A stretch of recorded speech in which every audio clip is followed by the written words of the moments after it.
get you our beautiful father, Abuna Antonius, and we're very excited to have him with us. Abuna is very busy, so the fact that he come with us today, it's a great privilege for us, and we thank him so much, Abuna, for making the time. And he's coming to the special youth lounge, where instead of having the groups, Abuna is going to give us a talk, which is part of the theme for the St. Mary's Revival. And Abuna tonight, Abuna Antonius is going to talk to us about love and suffering. Abuna, love and suffering. So it'll be interesting to find out about love and suffering. Thank you, Abuna. If you love, you suffer. Apparently I'm allowed to sit down. That's the whole point of the lounge. So we can feel loungy. This is nice.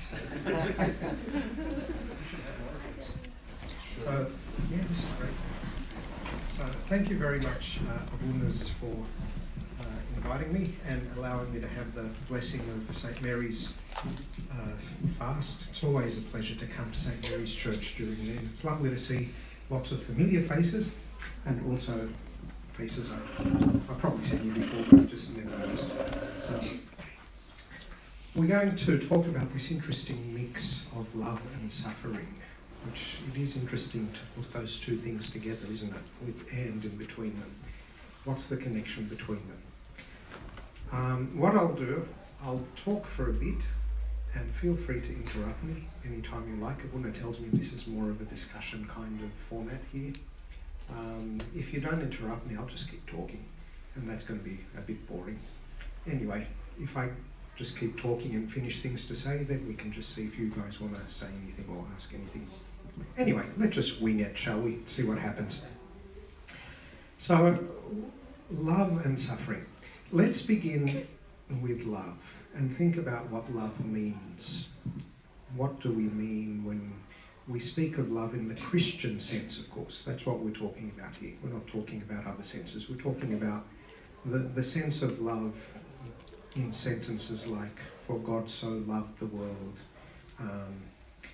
the beautiful chapter about love in 1 Corinthians chapter 13, and so on. If you think about what that means, it seems that one aspect of love is giving. Would you agree with me about that? Love means giving. And giving, if you think about it, means to suffer loss. There you go, we've already made a little bit of a connection between love and suffering, haven't we? To suffer loss means, say, I see a poor man who has nothing. I have $100. So I put my hand in my pocket and I take out $50 and I give it to the poor man. I have suffered loss. My total value of my possessions has gone down by $50. I've actually lost something. And if you think about really any example of love, any instance of love, you'll see that it involves a kind of giving. This being St. Mary's fast, let's use St. Mary as an example. St. Mary loved her son. St. Mary loved Jesus. Did that involve her giving anything? Did that involve her suffering loss?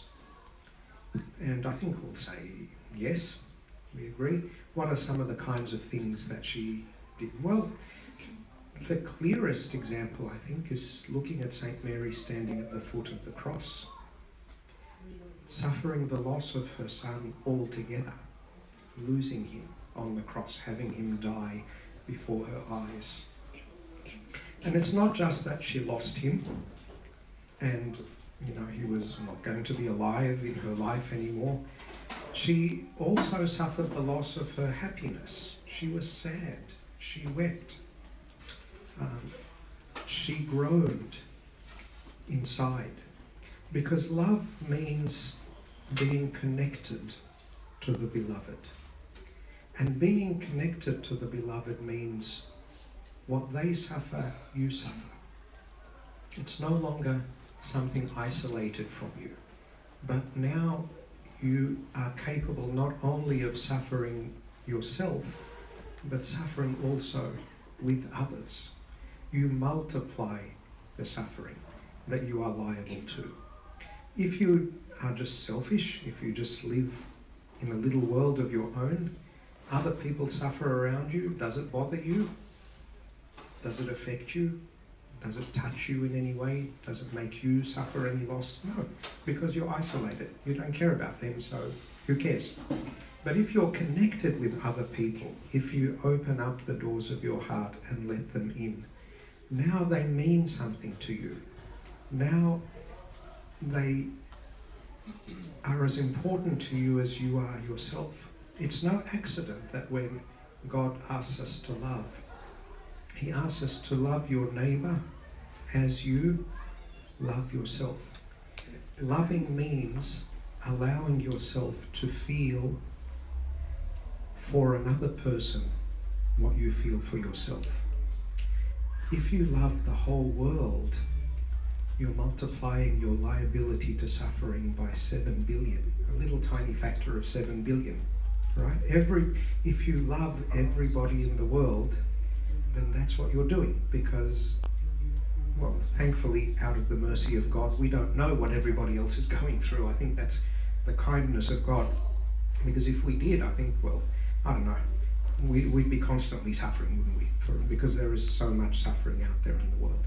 But even within our limited scope of our usual lives, you'll notice that a lot of people don't let too many people into their heart, because we know this. We know this instinctively. We know that the more people we let into our heart, the more liable we are to suffer. One of the bad things about being a priest, I don't know if Abuna will agree with me about that or not, is you end up going to an awful lot of funerals. And that can be tough. That can be tough, because if you know them, and the more that you know them, then you feel for them. And that's okay if, like, you lose someone you love. How many times does that happen to you in your life? Maybe half a dozen times. Okay, I hope not more than that. Imagine having to do it on almost a weekly basis. Okay, that's multiplying your liability to suffering. I often give the example of one Saturday that shall forever remain engraved in my mind, where I started the day with a joyful, happy baptism, then had to perform a funeral, and then went to a wedding. I got home that day and I just didn't know who I was anymore. Because it was like, oh, new life, isn't it wonderful, joyful. Oh, someone died and it was an unexpected death and everyone was crying, it was horrible. And then, oh, look, a new couple starting a new life, once again, all together. It was like a roller coaster. It was really hard. Can I just add to this? Sorry, I actually went through exactly the same thing in one day. I went through all the different emotions you can possibly have, as the Buddha said. So I can fully relate to what was saying, and I think it's not many people have experienced it other than priests, so they wouldn't know. And exactly what Buddha said actually reminded me of that particular day. I'll never forget. I went through and I probably did all the 7 sacraments in the one day, and then mixed emotions, from crying to laughing to congratulations to prayer. Was a very mixed day. So sorry, I just have to say that. I'm glad I'm on the right track. Thank you for the confirmation. It's not just me being the lead. So you see, we wouldn't suffer then if we just close people out, right? But if we close people out, then we're no longer loving. We're not loving anymore. So it seems that to love means to give means to suffer loss. To suffer loss means to be suffering. If that was the end of the story, that would be pretty miserable. But thankfully it's not the end of the story. Because when you love, you don't only give, but you also receive. Isn't that true? What do we receive when we love? What do we get? Well, there's a number of things that we could say. Again, let's use St. Mary as our example. There is St. Mary weeping at the foot of the cross, her heart being torn apart by seeing her son dying before her very eyes. What does she gain in the midst of that suffering? Is there anything good that comes of it? Well, for one, she has this intimate connection with her son, who in this particular case just happens to also be God incarnate as well, okay, which is nice. It's a nice little fringe benefit, isn't it? When we open our hearts up and are willing to give, we also get that benefit of no longer being isolated, no longer feeling the loneliness of being cut off from others. We get the joy of being connected to another person. Our liability to suffering widens and multiplies, but the possibilities of joy also widen and multiply. There are funerals in life, that's true, but there are baptisms and weddings and graduations and all sorts of good things. And when we love, we open ourselves up to those good things as well, and that possibility becomes very real. Not only that, it's not only St. Mary who develops a deeper connection with God through love, but we also develop a deeper connection with God through our love of one another as well. I mean, it goes without saying that we develop a deeper connection with God when we love God, right? Obviously. But we actually deepen our love for God by loving one another. I always think of that beautiful scene at the end of the world when Jesus is judging the sheep and the goats. And to the sheep he says, I was sick and you visited me, and I was hungry and you fed me. And this is the bit that I really like. And they're shocked and they say, when did we do that, Lord? In other words, they were helping God. They were dealing with God and they didn't even know it.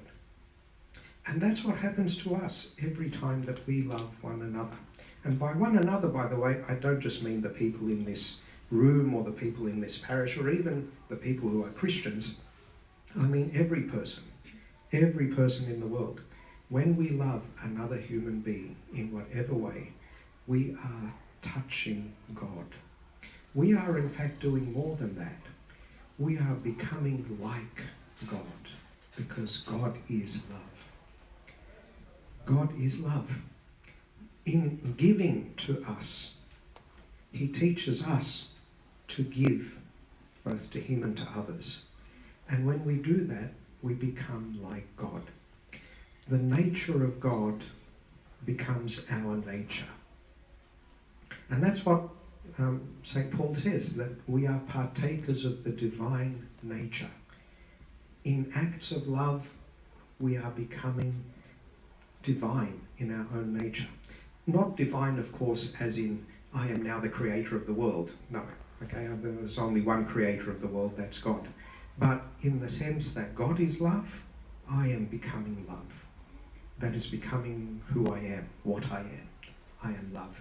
And that is huge. That is a great gain. That is a terrifically big thing for me to be able to do that. As Christians, we would argue that is the whole reason why we are here. We are not here to become doctors or presidents. We're not here to rid the world of cancer, just in and of itself. We're not here to be famous. We're not here to get a big house or a beautiful car or a yacht or anything like that. They're not the things that we're here for. We're actually here for one simple purpose. We are created in the image and likeness of God, and we are here so that we can grow and develop and fulfill and become that perfect image and likeness of God. That's what we're here for. And that's what we gain when we love. So, you see, it turns out that there is a fairly close connection between the two ideas. Love means to give, and to give means to suffer loss, which means to suffer. But in fact, in suffering and giving, we actually gain something even greater, immeasurably greater than what we lose. So perhaps, and kind of counterintuitively, the opposite of what we started thinking, perhaps you actually have to have love and suffering together. Perhaps they belong together. Perhaps, in fact, love and suffering are, as the saying goes, two sides of the same coin. You actually can't have one without the other. At least, it doesn't work if you try to have one without the other. Think about that analogy of a coin. What does that mean? Is it possible to have one side of a coin without the other side of a coin? Is that possible? Think about it. Okay, let's say I have a coin. I don't have any coins to use as a visual aid, but you all know what coins look like, I hope. Or do these, everybody? If you don't know what a coin looks like, think of your credit card. Is it possible to have two sides of a credit card? Let's stick to a coin because I'm old. Okay, you have the heads and the tail side, right?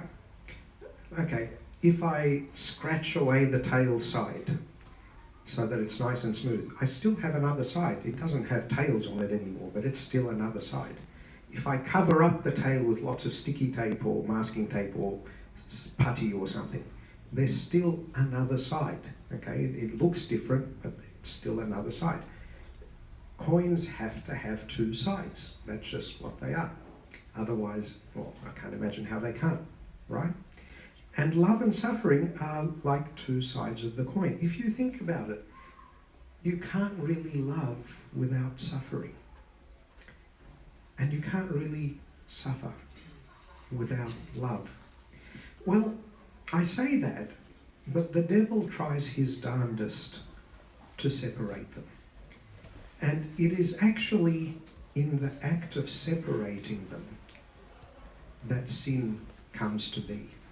We sometimes think of suffering as being something bad, evil, sinful. It's actually not.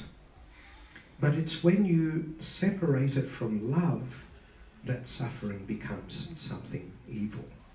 Okay? When you connect it to love, it becomes something beautiful. So, love without suffering is just indulgence, right? It doesn't cost you anything. So how is it love? Right? Oh, I love you, I say. Okay, how do I know that you love me? Well, I'm not going to do anything for you. I'm not going to give you anything. I'm not going to help you. I'm not going to go out of my way for you. But I love you. Okay, that makes me feel good. But is it really love? It's not. It becomes just something that's focused on me. It's cheap. It doesn't cost me anything. That's not love. When God loved us, he gave his whole self for us. We sometimes think, I don't know if you've ever thought this, but here's a simple question. Can God suffer? Can he? As divinity, we would say no. Of course God can't suffer, right? That's not the nature of divinity. The nature of divinity is that it is unchanging. So to suffer would mean to change. Okay? To suffer would mean to suffer loss. How could God be lessened, made less? That doesn't make any sense. So then how do we know that God is love? Isn't that a contradiction? If God can't suffer, then is all that I've been saying rubbish? Well, no, because when divinity intersects with our world, then God suffers. What does that mean? When God becomes a human being, when God enters into the world and takes on a physical existence, he walks and talks and eats and sleeps and cries and is hungry and all those sort of things, then he suffers. Divinity needs to intersect with the world, and when it does, then we discover that love is connected to suffering. How do we know that God loves us? For God so loved the world that he gave his only begotten Son. He gave himself. If we believe in the Trinity, and the Trinity is one God, God gave himself. He suffered loss. He suffered loss by humbling himself and taking the form of a servant and becoming a human being. That's a big loss. To go from God on the throne of heaven to a human being who can be hungry and slapped and made to cry. Okay, that's a big loss. That's a big come down for God. And then not only that, he suffered the loss of his life on the cross. Okay, that is what love looks like. That's how we know that God loves us. We see it in the suffering that he willingly and voluntarily offered on our behalf to show us that he loves us. So love without suffering, we don't know that it's love. It's not really love, it's just indulgence. On the other hand, suffering without love is just cruelty. To force someone to suffer. Not that they choose to suffer, but they are forced to suffer. To suffer and nobody gains anything out of it. There's no good that comes out of the suffering. That's just cruel. That's horrible. That's what the devil does when he takes something as beautiful as love and its connection to suffering and he severs them. He cuts them and separates them. Because the devil, you know, can't create anything by himself. Right? God is the only one who can create. All the devil can do is try and spoil things that God created. And this is one of the ways he spoils them. He takes two things that are meant to be together and he cuts them apart. And he just gives you one of them without the other. And that's how he spoils things. So suffering without love is just cruelty. When we see, someone who is poor, okay, and hungry and living on the streets, they don't want to be there. We don't really want them to be there. Do you think there's anyone in this world who actually says, you know, oh, I really think that we need more people homeless on the streets. That's what we need. Well, I don't know, maybe there are some people, but they're probably mental hospitals, I would hope. Or, I was going to say something naughty, in the White House. Scrap that. I don't want to get political. Okay, that's it's just crazy to think that that's who gains out of people suffering, right? Nobody really gains anything. No good comes out of suffering. If it is forced upon the person, if it is something that they did not choose, they just had to do it, they don't get anything out of it, nobody else is getting anything out of it, that's just cruelty. So in the end it turns out that we can spoil love by separating it from suffering. And we can spoil suffering by separating it from love. But that would just be crazy if we do that. That's just wrong for us to do that. And yet the funny thing is we often do that. So the practical application, the take-home message out of what I'm saying is when you yourself go through a period of suffering, please don't let it be separated from love. Because if you let it be separated from love, like we said, then it becomes horrible. Then it just becomes cruelty. And that's when we hate it, right? That's when we hate suffering. Haven't you ever thought it odd that so many of our saint stories involve suffering? So many of our Bible stories involve suffering, don't they? Who are our, probably the biggest, the most populated category of saints that we have is who? How many monks and nuns and hermits of the desert do we have? A few tens of thousands maybe, right? How many apostles do we have? 12. 84 if you want to count the 70 or 72 apostles as well. How many patriarchs do we have? 117, and they weren't all saints. There's some who weren't. Who else? Okay. Which category of saint has literally millions and millions of members? Sorry? The martyrs, exactly. What makes you a martyr? You suffer horribly and then die a horrible death. Doesn't that seem odd? Right? Doesn't it sound a bit morbid? And it would be. It would be horribly morbid if all there was to the suffering was just the suffering. If we separate the suffering from the love. Right? That would be just horrible. Non-Christians look at us, by the way, and they think it's really weird, maybe even perverse, that we celebrate martyrdoms. I don't know if you've ever had this discussion with a non-Christian friend, but they do. That's what they say. Why are you celebrating someone dying? Right? And not only dying, but dying a horrible, cruel death. Shouldn't you be sad about that? Why are you happy and celebrating? And to be honest with you, I would agree with them if that's all there was to it. Right? If that was the end of the story, that is horrible and cruel and unnecessary and terrible. But We don't think of it that way because we refuse to sever the suffering from the love. We look at them and we say that suffering was the manifestation, the expression of the sincerity of their love. They willingly endured that suffering and death as an expression of how much they love God, how much they trust God, how much they believe in God, how satisfied and fulfilled they are with the love of God in their hearts, such that even physical pain and death was a small price to pay to express that love. It is actually in their suffering and their death that love is manifest, love is expressed. That's where it becomes clear. That's where we see it and understand it. And then let's come back to you and me. When we go through a period of suffering, we can do the same thing. We can reconnect the suffering to the love. You know who was really good at doing that? Mother Teresa. She was really good at doing that.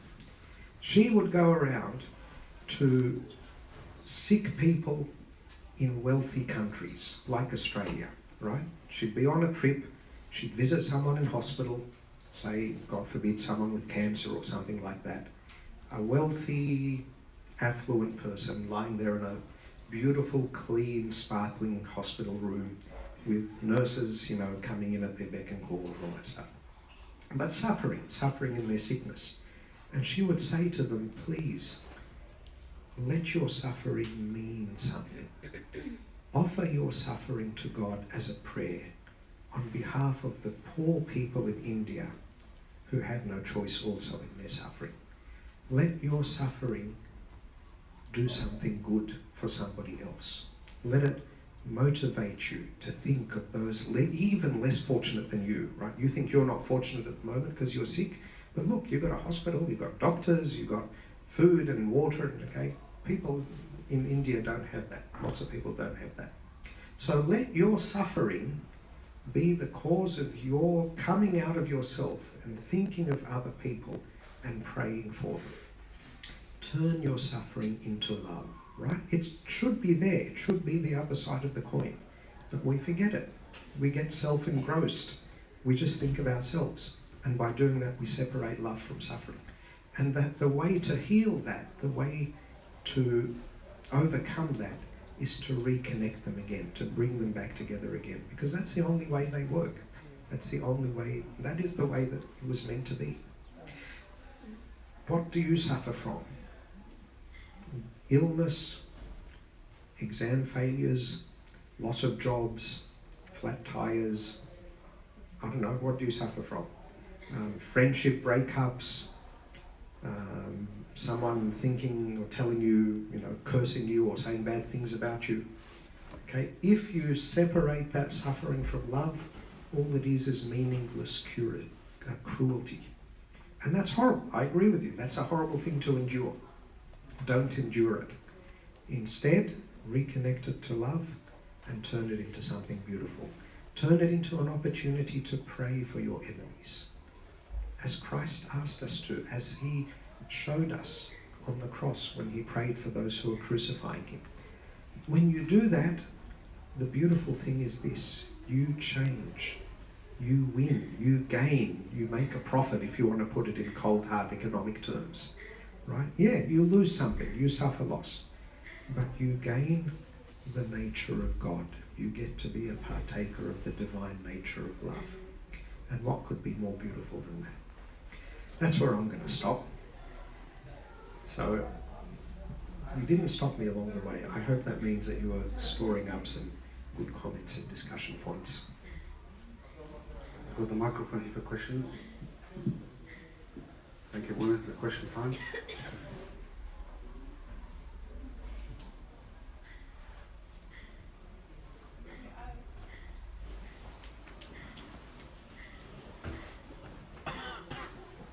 Hi, Mona. Hello. If someone really hurts you and you're hurting, how could you change that? how could you connect it to love? Like, if you can't stand that person that really hurt you, it's a daily basically. How? How do you get over that emotion? Number one, I don't know how to translate today, Adi. I wonder, what would that be? Cursing. No, it's not cursing. Cursing is scary. Take vengeance. Yeah, take vengeance. Yeah. It's like, please God, destroy him. Definition by example. Look, I agree with you. Our human nature is to have really strong emotional responses when people treat us badly, when people hurt us. And it's, based on a whole lot of ways of thinking. This is not fair. I didn't deserve this. Why is the world like this? That's evil. I don't want there to be evil like that in the world.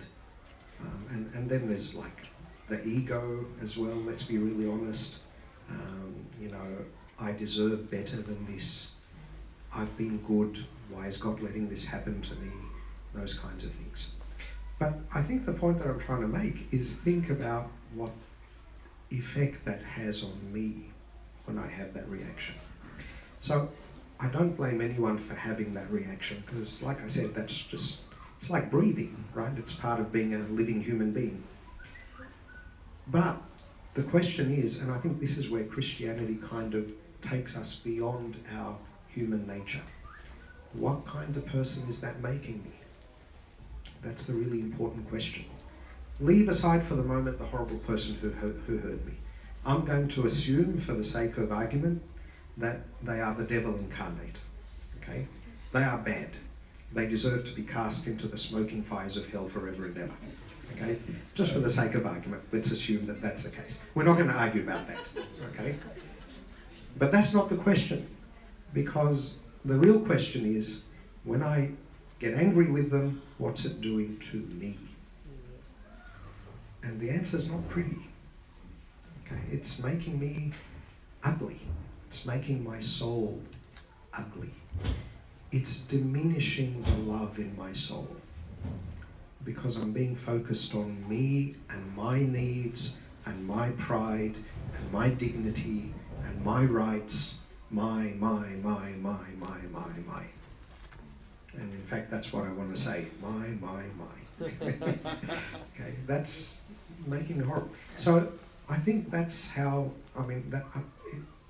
it's one way to try and deal with that, is to kind of be practical about it, be pragmatic, and say, is that the kind of person that I want to be? When I get to the end of my life and look back on my days on this earth, is that what I want to see? I just wasted my days in anger and holding a grudge. And if I don't want to be that kind of person, that gives me a really good reason for saying, maybe I can let it go. I think the other thing that happens is when we get to that stage, we're afraid of letting it go because we think something bad's going to happen if we let it go. I don't know what we think. We rarely actually give details to ourselves of what bad thing will happen, but we just think if I let it go, I don't know, people will walk all over me or something like that. I'll be weak or I'll be missing out on my rights or something. But if you look at every single one of those things, it's not really a big loss. Remember we said love involves suffering loss. Okay.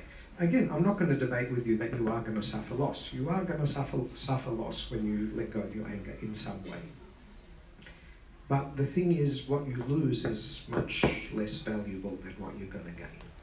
And that's, I think, the kind of profit and loss balance that you have to work out that motivates us to say, I would rather have that profit in the end. I'd rather gain that ability to be a partaker of the divine nature of God, of love. That's much more valuable to me than any human being. And sometimes, you said a lovely Arabic thing there before, Tadali. I was going to say something else in Arabic, but it slipped my mind now. It's something like, You know, is there any human being on this world that is worth your losing God for?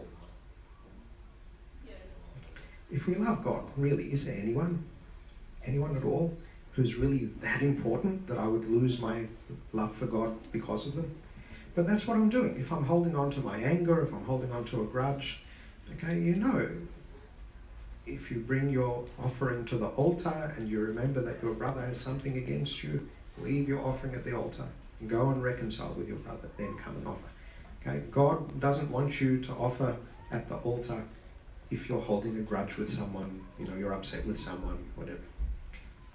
It means that I'm actually sacrificing my connection with God. Is anybody in this world worth that?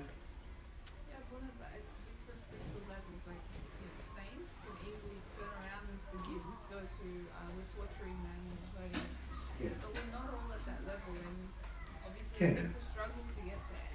But as we're going through it, how do we achieve that? Because it's not easy sometimes. Even if you don't want to see bad on them, it's hard for you to let go of that hurt. I agree. It is very hard. I agree and I disagree.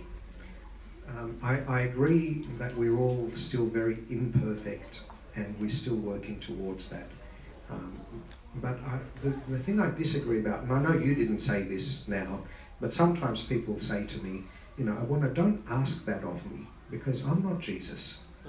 Right? Sometimes when I say, you know, we have to follow the example of Jesus and love as Jesus loved and so on. And they say, yeah, but that was Jesus. He was God. Don't expect me to be like that because I'm not God. That I'm going to disagree about, even though you didn't say it. But We want to be like God because He said, "Be holy, just as I am holy." So He wants us to get there, but Exactly. it's steps. Exactly, and it is steps, yeah. The thing I suppose I'm pointing out is to give up and say, well, I'll never get there, so what's the point of even trying? Because this is just what I am, and I'm never going to be anything different. That I think is like wrong. It's a trick of the devil. Again, it's despair. And it's wrong because that is the whole point of being a Christian, right? The whole point of being a Christian is not to wear a cross and turn up at church on Sunday. The point of being a Christian is to be Christ-like. Okay, for goodness sake, that's what it means. That's what, all the other stuff that we do, that's what it's about. That's what it means. If we're not doing that, we're not really Christians, even if you wear a cross and turn up to church on Sunday. So it's something that, it's not like an optional extra that, you know, we can say, well, I don't have to try and do that because I'm not Jesus.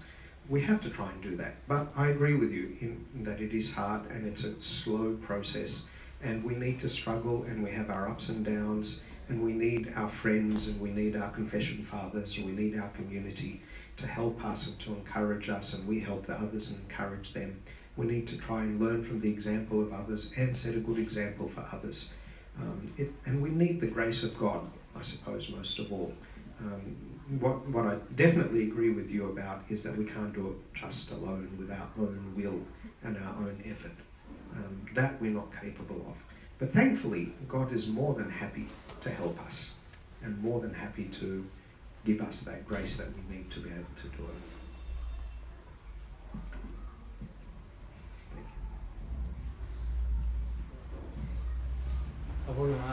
There's this like ideology that suffering equals carrying one's cross, right? So, for example, if you're a woman that's in an abusive relationship, right, where her husband, you know, every day just, you know, gives her a good beating, is that because then she would say, you know, I love him, that's why I'm staying in this relationship, right?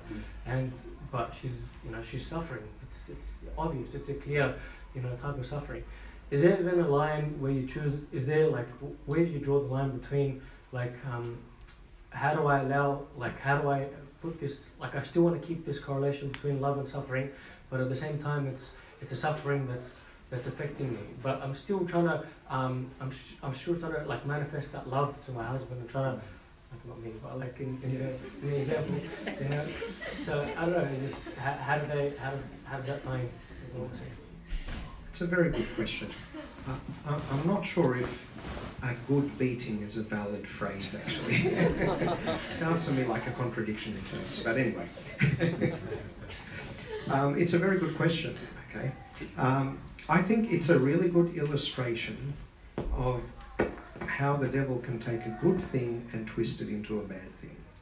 Right? Submission is a beautiful thing when it is practiced willingly, happily, joyfully, and with love. Right? Then submission is beautiful.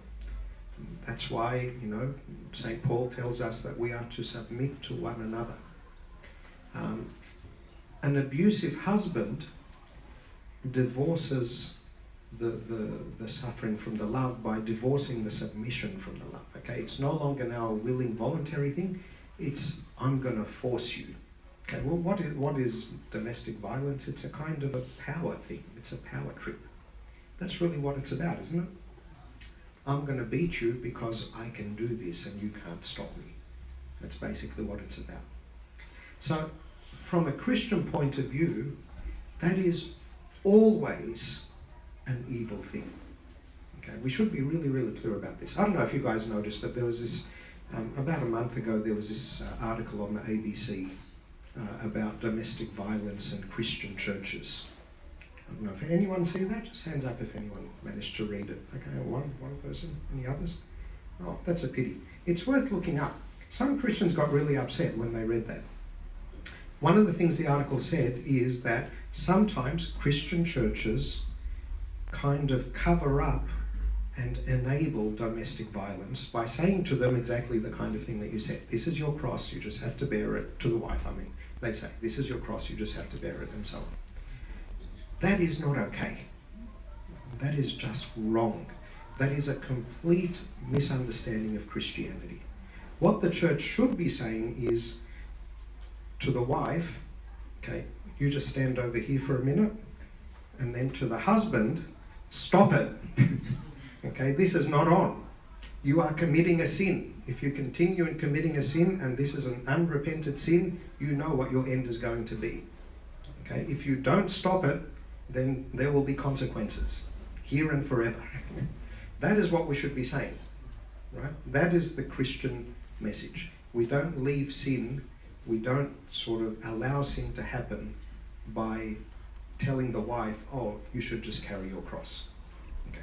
Having said that, having established that, there are some very sort of unusual circumstances where people, as you said, like on a very high spiritual level, were able to even take that horrible situation and use it to turn it into something even more beautiful. The famous example is a lady called al-Ghalaba, Mother of the Poor. I don't know if you've heard of that story. She was a lovely, pure, simple-hearted lady who just had incredible, unbounded, unconditional love in her heart. And that even extended to her abusive husband, who was just horrible to her. And in the end, that very patient, long-suffering love did manage to change his character. Okay. Now, if she was at that high spiritual level, and she was willing and happy and joyful to do that for her husband, okay, I can kind of see that. But for the church to impose that upon someone and say to them, you have to do this, when they're not capable of doing it, they're not willing to do it, they're not happy to do it, that is just wrong. And that should never happen. I don't know if that sort of makes it clear.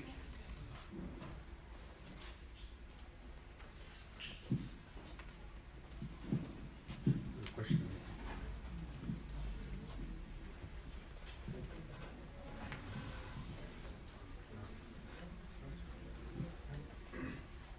Yeah, Bona. Someone's watching live and they're asking, how can you reconnect suffering back with love? Oh, okay. So, like, practically, how can we bring them back together again? Okay. So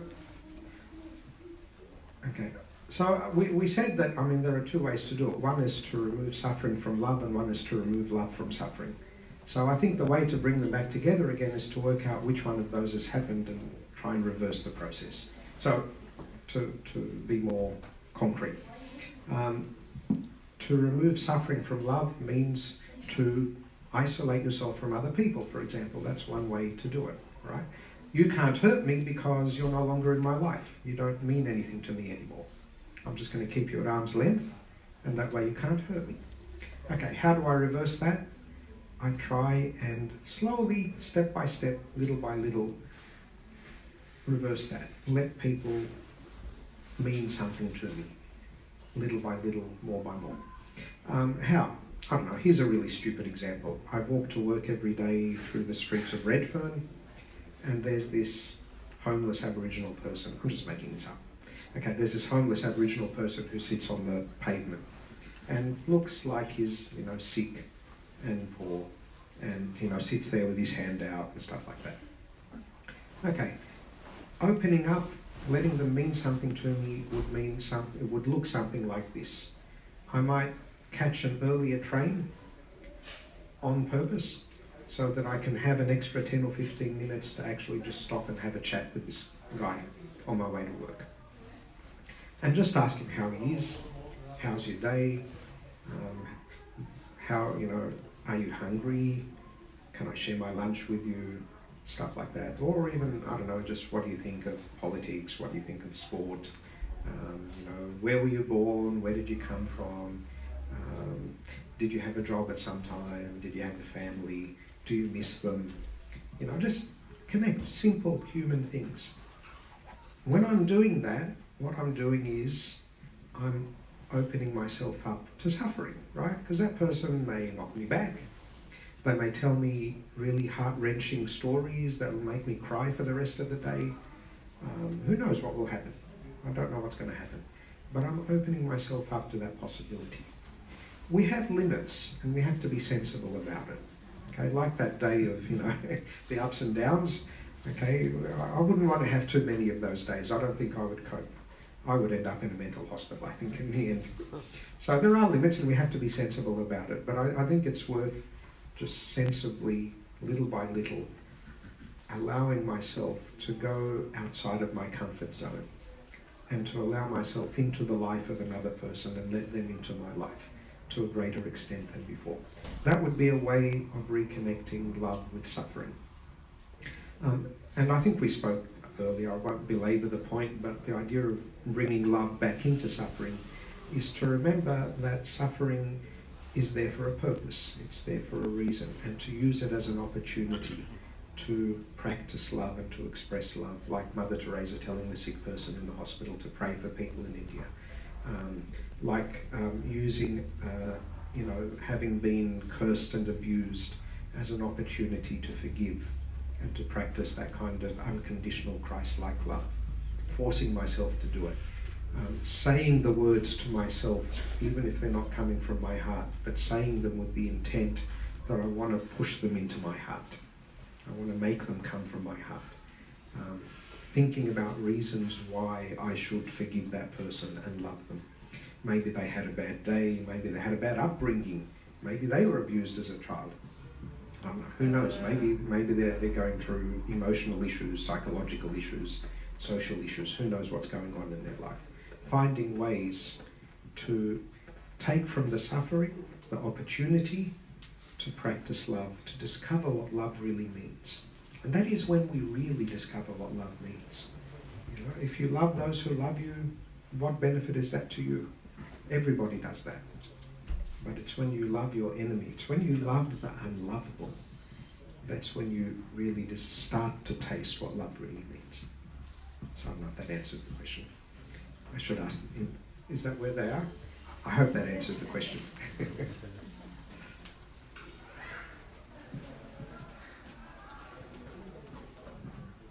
questions? Questions? Hands up.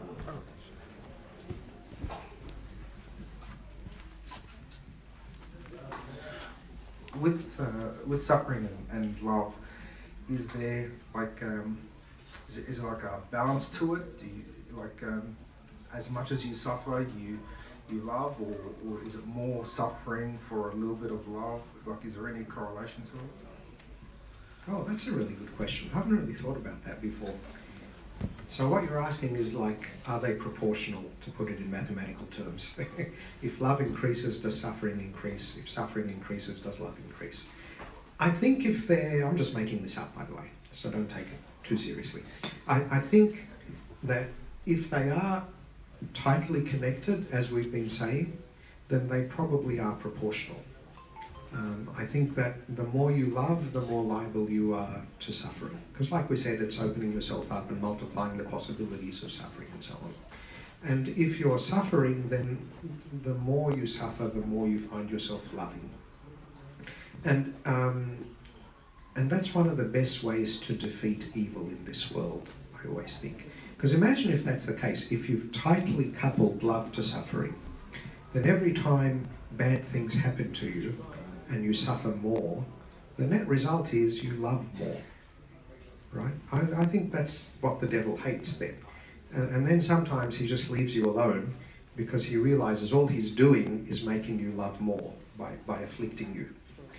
It's a bit like Job. I don't know if that's a good example or not, but like the more he suffered, by the end, at least, he was so much closer to God and so much more faithful and so much more trusting of God. It's like you intended evil, but the Lord turned it into good. So I think in that case, yes, they probably do increase together. I think when we separate them from each other, that's when you get the horrible result that they don't vary together. So then you may suffer more and more, and you may end up loving less and less and less. I don't know if you can genuinely love more and suffer less, unless it be that the suffering you suffer doesn't really hurt you so much anymore. Maybe in that sense you sort of suffer less, but like from the outside it looks like you're still afflicted and things are bad. Yeah, but generally I think if they're tightly coupled as they should be, then they probably will vary proportionally. But even the suffering then is just a source for joy, so it's like we don't mind. In fact, we're happy to suffer more.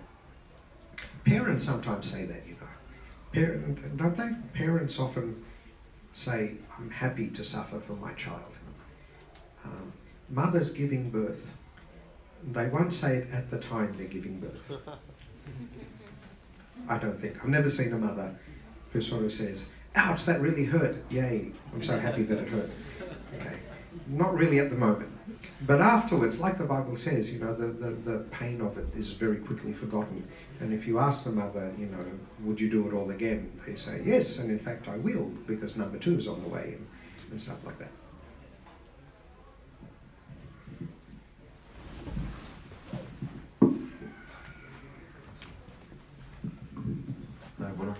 Hi. The one thing that I was thinking of, I read somewhere was, so there's voluntary suffering and then involuntary suffering. So we can say that voluntary suffering is when I choose to love, so I put in that effort to love others, and therefore I know that by offering, I'm losing that another part and therefore suffering. I think in that sense perhaps it is proportional, because the more you love, the more you're opening yourself up to suffer. I think the difficult one is when it's the involuntary suffering. So God forbid, for example, we get cancer or another illness of some sort, and that's not where we've gone out of our way to love someone, to serve, and therefore we've opened up ourselves to suffering, but it's something that's come upon us. And I think perhaps that might be the difficult time where we really have to dig deep and with God's help try to link in with the involuntary suffering to bring love into that. I think that might be the harder one, perhaps, maybe. That's a really good way to think about it, actually. Yeah, that's a really good way to sort of divide it up. And I think you're right. I think when we suffer something like cancer, the way to make that into a good thing, or one of the ways to make it into a good thing, is to kind of make it de facto voluntary by accepting it. In accepting it, what we're actually doing is taking away the involuntary dimension of it, isn't it?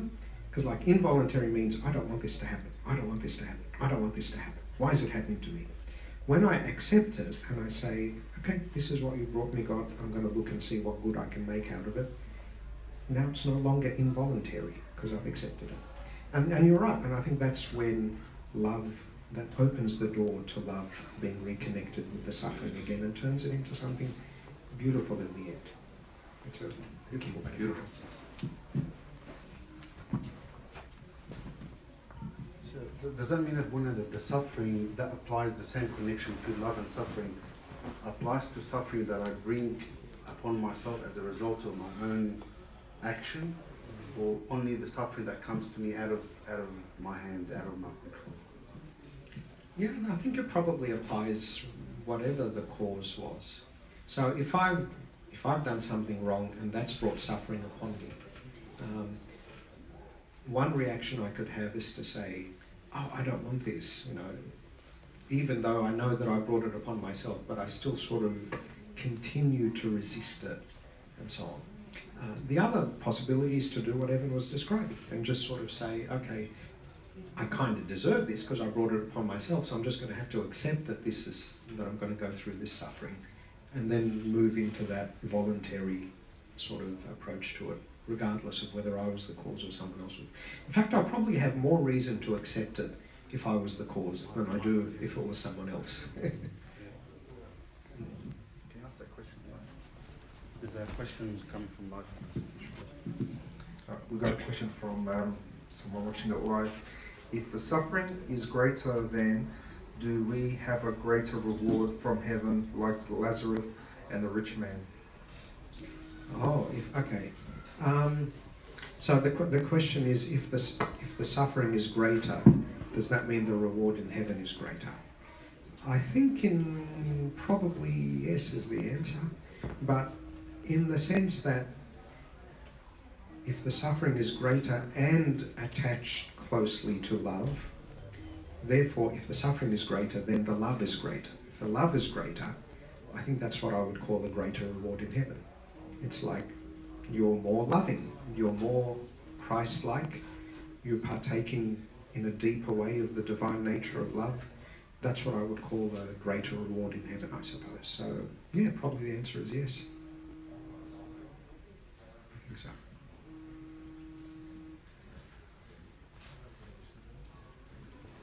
Any other questions?